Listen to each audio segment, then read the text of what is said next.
Jadi Tuh. apabila Heeh. peserta tidak dapat bertemu langsung dengan petugas kita, Iya. dia dapat menghubungi kontak person yang ada di poster yang kita sediakan di rumah sakit. Pernah pengalaman melayani peserta itu sih pasti pernah punya pengalaman yang pasti digebrak meja oleh peserta.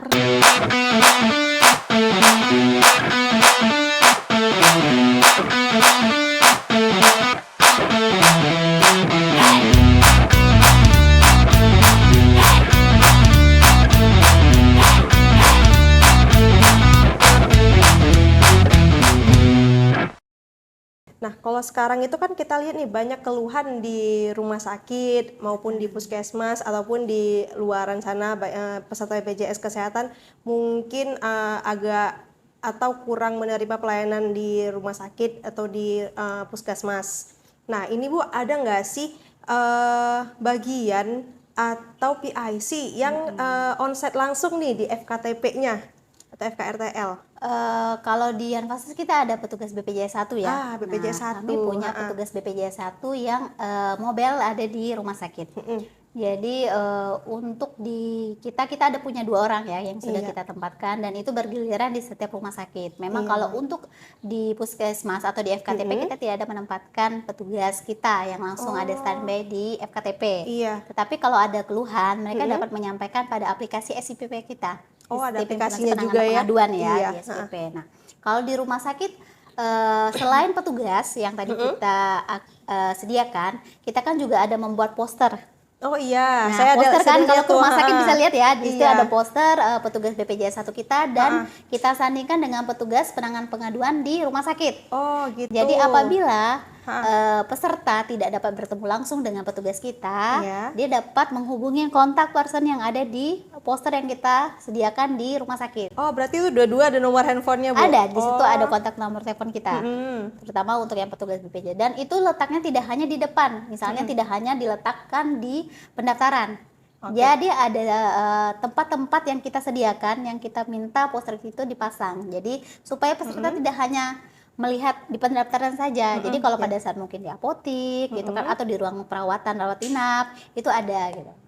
Oh, berarti ini kalaupun emang nanti pesertanya mau bertanya nih atau kebingungan terkait prosedur pelayanan gitu, bisa langsung ya Bu ya, Iya, telepon bisa. ke PIC rumah sakit ataupun ke ini petugas BPJS 1 Betul, nih. benar. Nah, ini menarik sih Bu. Kalau yang untuk petugas BPJS 1 ini Bu, dia itu bakalan ngangkat telepon tiap saat atau gimana nih Bu?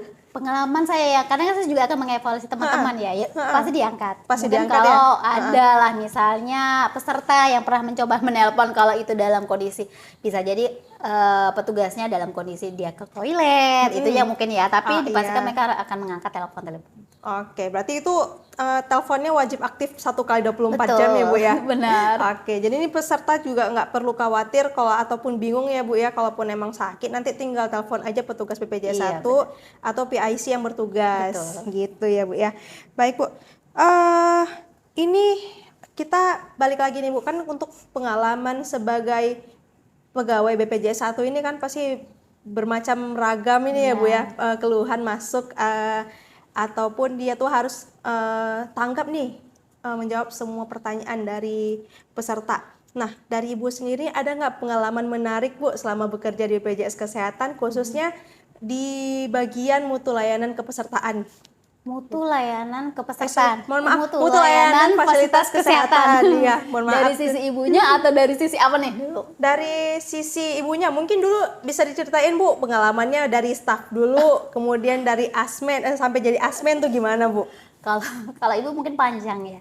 Kalau dulu dimulai dari sebenarnya, kalau gak usah dilihat dari kerja magangnya, karena karena ibu juga sebenarnya dari awalnya dari magang. Oh, dari magang dulu. Magang dulu, ibu punya cerita di ibu dari magang, kemudian ibu tenaga kontrak juga, lanjut ke pegawai istilahnya, juga pernah menjadi BPJS 1 atau sebagai verifikator. Kalau pengalaman itu sih setidaknya udah dijalanin ya, berproses gitu kan. Kalau untuk pernah pengalaman melayani peserta itu sih pasti pernah punya pengalaman yang pasti digebrak meja oleh peserta, Pernah kemudian juga ya, Bu, ya? dikomplain oleh pasien karena tidak puas atau lama prosesnya, alurnya. Karena kalau sekarang dengan mekanisme sekarang kan sebenarnya banyak yang berubah ya.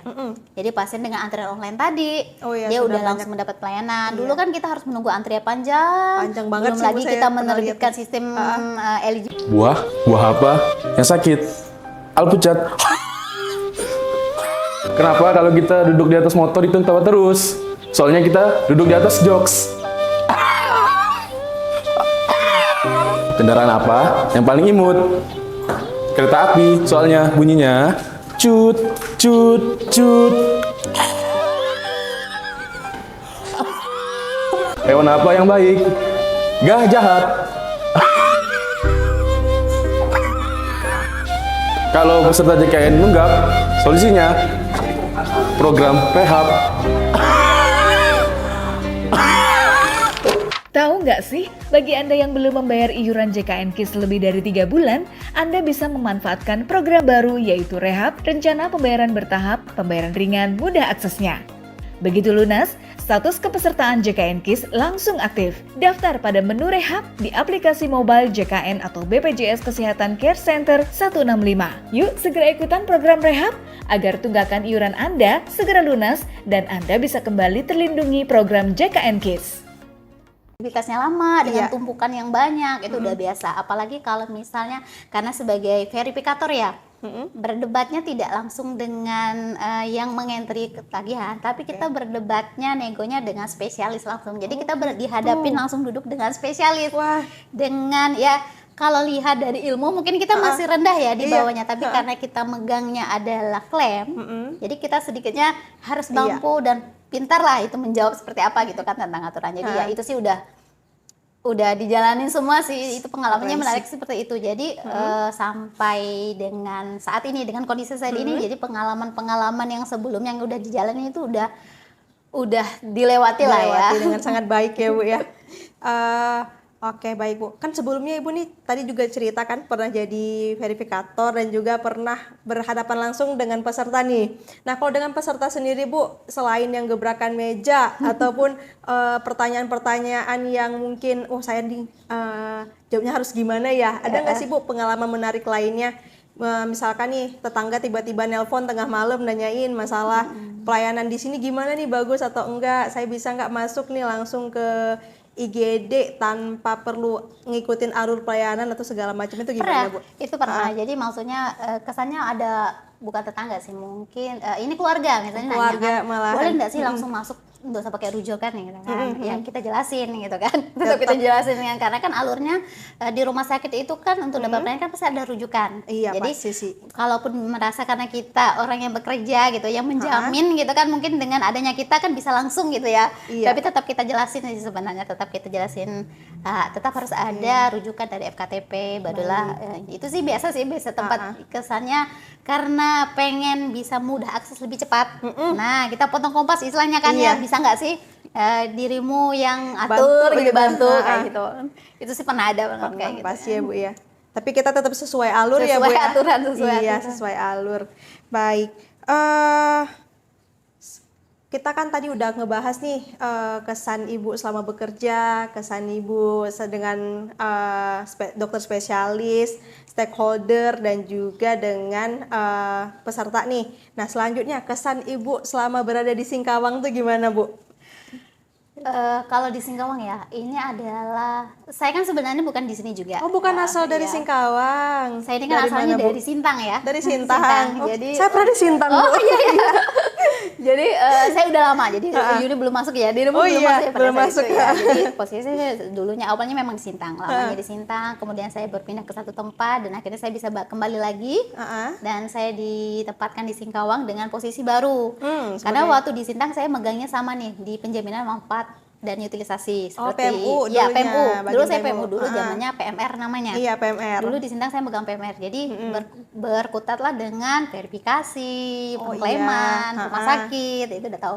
Pada saat masuk ke Singkawang saya bertemu dengan media yang berbeda, yaitu dengan teman-teman FKTP. Oh iya. Dulu kan namanya PMP. PMP. Nah, jadi hal yang baru sebenarnya yang belum pernah dirasakan, walaupun sebenarnya teknisnya kalau klaim tetap sama ya, pengklaiman kan pasti tetap tahu lah mekanisme verifikasinya klaim, tapi kan hubungan dengan FKTP ini kan berbeda signifikan dengan rumah sakit, karena kalau rumah sakit kita hanya bermain di kalangan teman-teman rumah sakit tentang pengklaiman dengan dokter spesialis. Nah, kalau dengan EPMP itu, dengan FKTP hubungannya juga lebih luas. Oh gitu. Selain dengan dinas kesehatan, kita berhubungan dengan seluruh FKTP, tapi ada ikut andil misalnya seperti IBI kita libatkan dalam misalnya persalinan-persalinan, kasus-kasus yang ada di FKTP, sering berkomunikasi lebih banyak ya, komunikasinya lebih banyak. Kemudian kalau dari sisi klaim itu kan sebenarnya lebih kecil ya, karena kan klaim FKTP kan tidak sebesar dengan rumah sakit yang lebih besar ya tarifnya. Tapi senangnya kalau di FKTP itu banyak ilmu sih sebenarnya. Kita lihat karena ini adalah pelayanan dasar ya.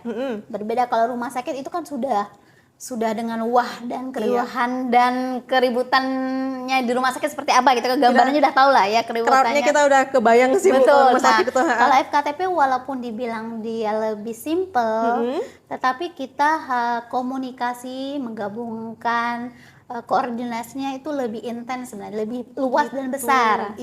Karena kan FKTP ini tidak hanya puskesmas atau tadi klinik Pratama atau DPP, dinas kesehatan lebih juga banyak juga tindul, ikut andil maksud saya. Jadi koordinasinya tuh pasti tetap akan melibatkan dinas. Pasti. Jadi itu yang pengalaman saya sih lebih seringnya komunikasi dan koordinasi lebih banyak gitu kan. Lebih banyak ya. Kalau rumah sakit kan mungkin kalau rumah sakit kita hanya dengan dokter rumah sakit, dengan teman-teman koder, teman-teman verifikator di sana gitu kan, dengan dokter spesialis sudah gitu. Kalau rumah sakit dengan FKTP ini kan panjang. Ke dinas kesehatan dulu, nanti kita harus ketemu dengan siapa supaya titik terang misalnya kalau ada permasalahan itu masukannya tuh banyak gitu kan. Tidak hanya antara puskesmas saja atau dari dinas, tapi ada bagian-bagian atau mungkin ada instansi atau yang perlu kita libatkan dalam hal komunikasi dan koordinasi. Gitu. Jadi secara nggak langsung sekarang ini mungkin lebih kompleks ya Bu ya, dibanding pas dulu di PMU. Benar. Nah, kalau sekarang karena udah menjadi gabungan dua ya, kita menyebutnya tidak lagi PMR PMP, FKTP FKRTL, tapi kita nyebutnya langsung Faskes. Faskes berarti di situ FKTP, di situ juga FKRTL ya. Jadi itu lebih luas lagi nih. Sangat luas sih Bu. Sangat luas jadinya kan. Nah, mutu yang kita lihat dari mutu, ini akan lebih berat sebenarnya, juga berat karena kita memastikan kepuasan terhadap fasilitas kesehatan kan dimulai kan dari mutunya. Dari mutunya dulu. Dari mutunya dulu. Jadi kita memastikan ini kita membeli karena kita ada advertising ya, kita membeli. Jadi kita harus tahu yang kita beli ini benar-benar digunakan dan dimanfaatkan, benar dibutuhkan oleh si pasien atau si peserta kita. Nah, itu yang luar biasa sebenarnya. Luar biasa sih Bu. Nah, peserta ini berarti nggak perlu khawatir nih mau pakai BPJS atau JKN ini sekarang, karena udah dijamin ya Bu ya, itu untuk FKTP-nya atau Faskesnya ini adalah Faskes terbaik gitu, dan sesuai dengan prosedur ya Bu ya. Benar, betul. Baik.